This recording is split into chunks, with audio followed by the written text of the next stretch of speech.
इस वक्त हमास के खिलाफ जंग के बीच पीएम नेतन्याहू गाजा बॉर्डर पहुंचे हैं और सैनिकों का हौसला उन्होंने बढ़ाया। इस दौरान प्रधानमंत्री ने सैनिकों से पूछा, अगली स्टेज के लिए तैयार हो।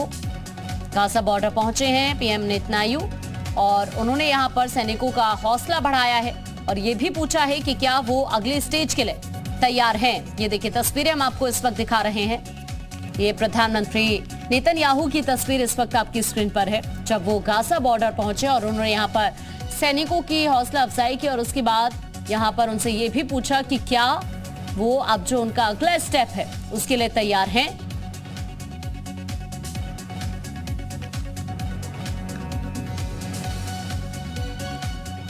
गाजा पट्टी के साथ इजराइल ने वेस्ट बैंक में भी बड़ा एक्शन लिया है। बताया जा रहा है कि वेस्ट बैंक से इजराइल डिफेंस फोर्सेस ने हमास के 230 आतंकियों को पकड़ लिया।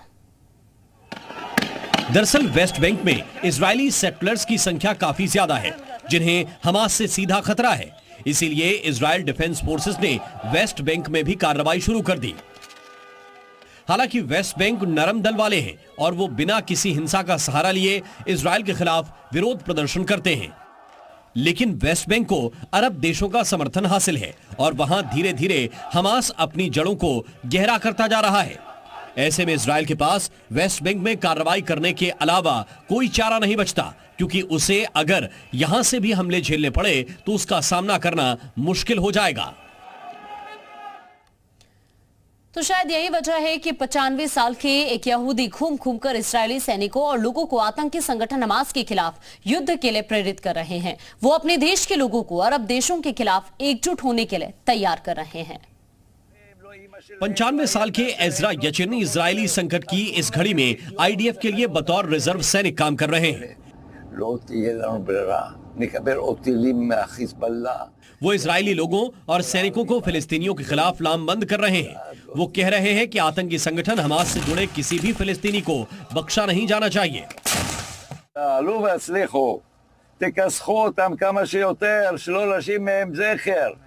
हालांकि कुछ लोग इन बुजुर्ग इजरायली का विरोध भी कर रहे हैं, क्योंकि एजरा यचिन फिलिस्तीन के आम लोगों को भी मारने की बात करते रहे हैं। उधर इस्राएल की ओर से किए गए हमलों के बाद गाजा पट्टी में कोहराम मच गया। करीब 2000 लोग मारे गए और 7000 से ज्यादा लोग घायल हो चुके हैं। गाजा स्थित खान यूनिस शहर तो कब्रिस्तान में तब्दील हो गया। इजराइल ने इतने बम और मिसाइलें बरसाई कि खान यूनिस में कोई भी इमारत सही सलामत नहीं बची। लोग इमारतों के मलबे में अपनों की तलाश करते दिखे। उनकी आंखों में सब कुछ खो देने का दर्द नजर आया।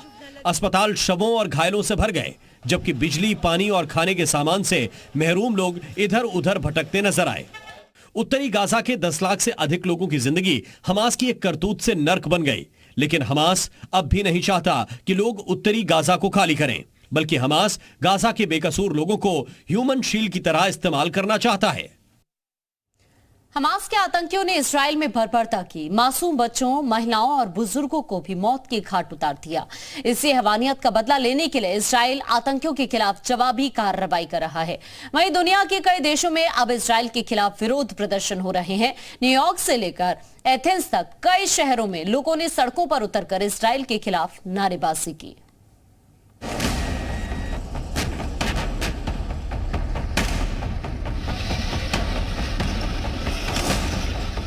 हमास के हमले के 8वें दिन इजराइल घायल शेर की तरह गाजा को खत्म करने के लिए हर सीमा लांघ रहा है।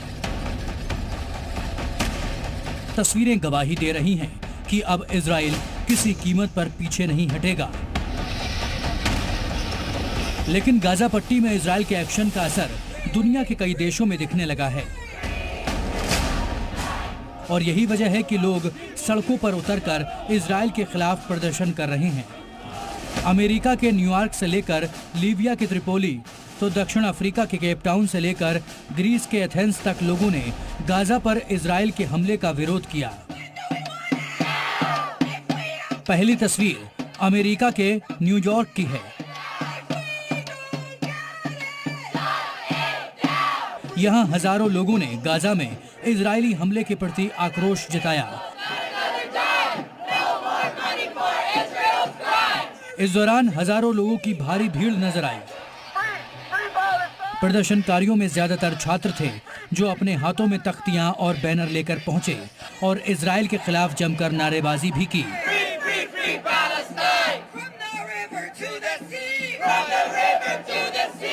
सबसे पहले ये छात्र एक कॉलेज के बाहर इकट्ठा हुए और फिर वहां से टाइम्स स्क्वायर तक मार्च किया।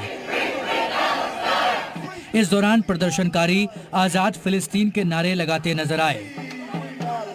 People of New York stand with the Palestinian people and the people of Gaza, who are suffering right now under immense genocidal violence by the Israeli state. दूसरी तस्वीर लीबिया के त्रिपोली की है, जहां लोगों ने रैली निकालकर फिलिस्तीन के समर्थन में नारे लगाए और गाजा पट्टी पर इजराइल की ओर से की जा रही बमबारी की निंदा की।